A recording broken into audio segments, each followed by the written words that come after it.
Comment imaginer, en regardant couler paisiblement la Moselle, que 945 GI sont morts ici en septembre 1944 dans la bataille de Dorno-Corny? Notre grand format s'intéresse à un ouvrage qui vient de paraître.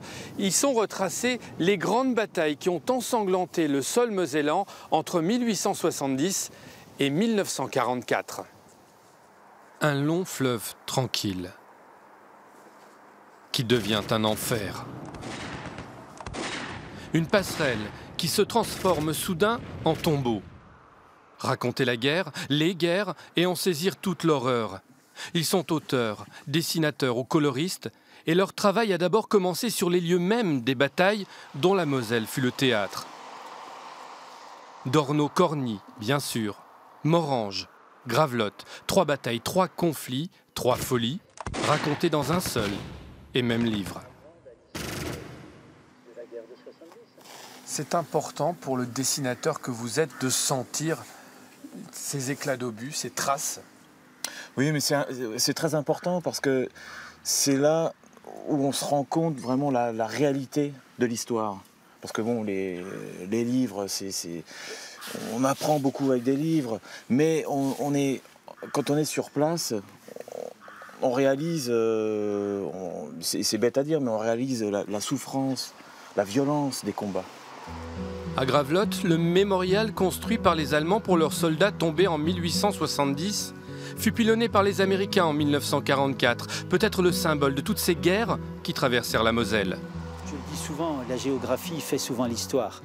On est ici sur un lieu de passage, sur un lieu de frontière. On est ici sur un lieu qui à la fois sépare les hommes et les rapproche malheureusement lorsque la folie humaine s'empare des dirigeants.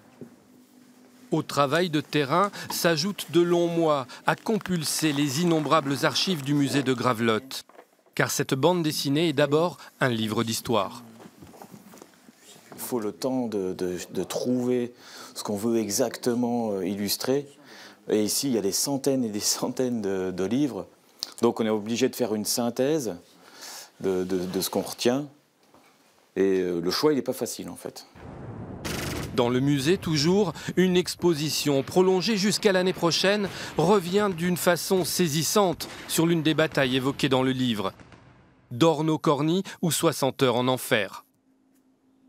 L'état-major n'avait pas les bonnes informations, pensant qu'il n'y avait pas beaucoup de troupes allemandes de l'autre côté de la Moselle, que les forts étaient désaffectés et que ce serait presque une promenade de santé.